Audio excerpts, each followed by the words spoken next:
Mayoral committees for Gauteng's 3 hung metro councils are yet to be announced. The committees assist mayors with political oversight in the running of a municipal government. Now, the final makeup of the 10-member committee could make or break the delicate balance of power. Will the DA continue to snub Action SA and the EFF, even as they have helped them put DA mayors in office? Well, senior lecturer at the Wits University Andile Swana joins me to unpack the governance implications. A very good morning to you. Thank you so much for joining us on the AM report. I mean, a lot is at stake here, as the delays have largely been attributed to the ongoing coalition talks.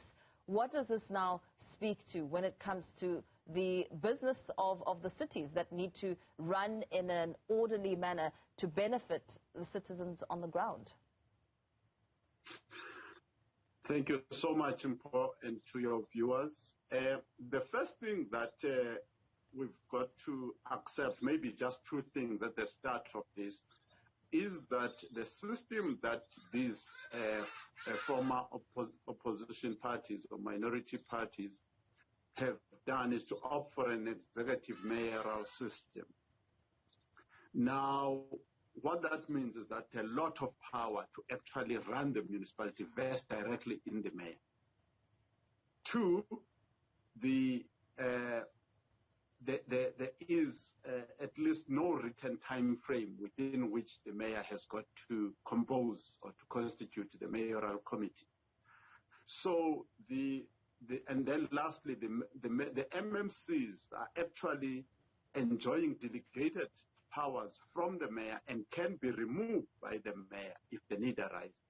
So right now, the mayors that are in office have got an administration that has always been there, management that has always been there to run each portfolio. And we have seen here in Joburg, for instance, on the matter of electricity, that the mayor is already cracking the whip. So what that does politically is that basically the DA with its mayors is stealing the march and saying we are doing things whilst you are still thinking about what you want in the mayoral committee, we are actually implementing. So you will have to find us on them. At the same time, Gauteng Cocta MEC Lebogang Maile, I mean, it's interesting that you mentioned that there's no set time frame on when these decisions and these committees should be established. On the other end, we've heard MEC Maile speaking about his concerns for the various cities and what may be at stake when it comes to the day-to-day runnings of the cities, and perhaps saying that this move needs to be made soon enough. We also heard from the Joburg City Mayor, Mpho Phalatse, saying that her formations will be made very soon. How does that now bode for the day-to-day service delivery, irrespective of the tone that has been set out in terms of matters like power and water? How does that then affect the perceptions of how the cities will be run without established committees? Okay, I think for me, I would take out the issue that the actual day-to-day running of the city should be happening between the mayor and the municipal manager straight away without delay.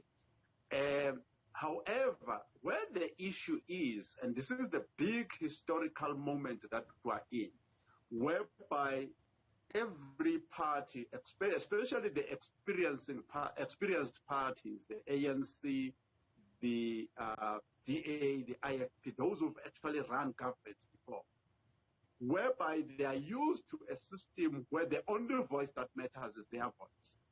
And the DA is now caught up in a system in forming this mayoral committee in a manner that is democratic, that represents the true will of the people, that says we don't have confidence in a government that is made up of one dominant party and one voice. So even in the 10-member mayoral committee, the different portfolios, including important portfolios such as local economic development, finance, infrastructure, and so on, need to be given perhaps even to the other parties, not just to the DA in this case. So that is the problem that these parties like the DA are struggling with, and they've got to solve it this time. and understand that running a municipality is not a monopoly affair. The delicate balance of power is also something that's at stake here. How much time is needed, or how much time should be given before one can now see this as a very urgent matter that needs perhaps higher level intervention?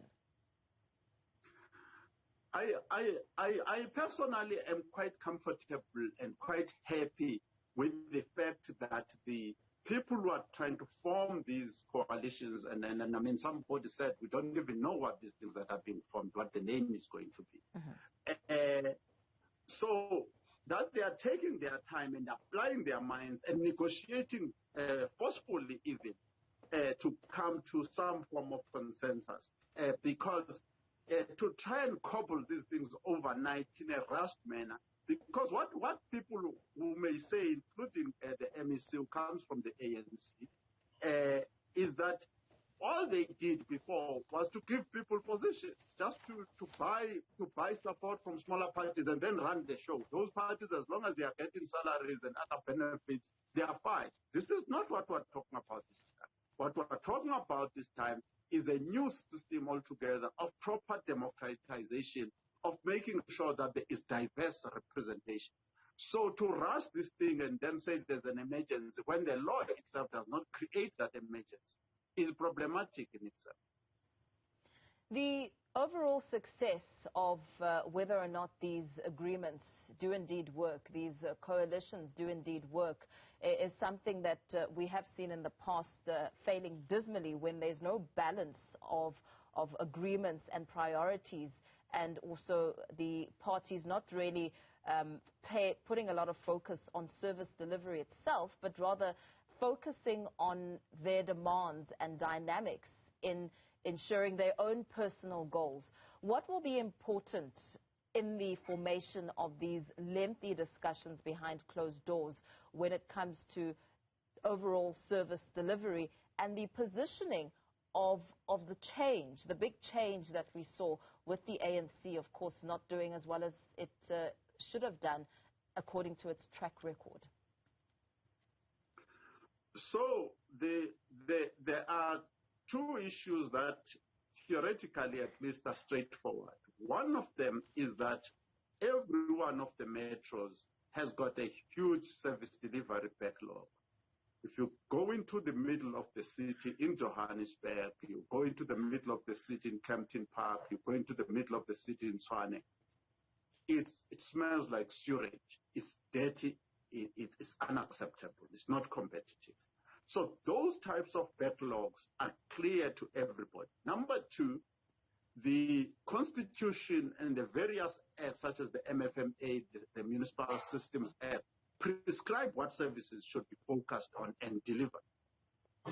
However, on the political front, this victory of these other parties now, which make up the coalition, signals that they are now going to use these mayoral committee positions to actually position themselves as the marketing tool for their ambitions of 2024. And it's not so much even about power, it's about whether you are going to be visible and successful and be seen as such by the voting public so that you can capitalize on that in 2024. Very well. We're going to have to leave it there for now. Thank you so much for your input, Andile Swana, lecturer at the Wits School of Governance there, speaking about the announcement of the mayoral committees, which and will coalitions hold. Big question there as we wait to hear of those bodies and formations.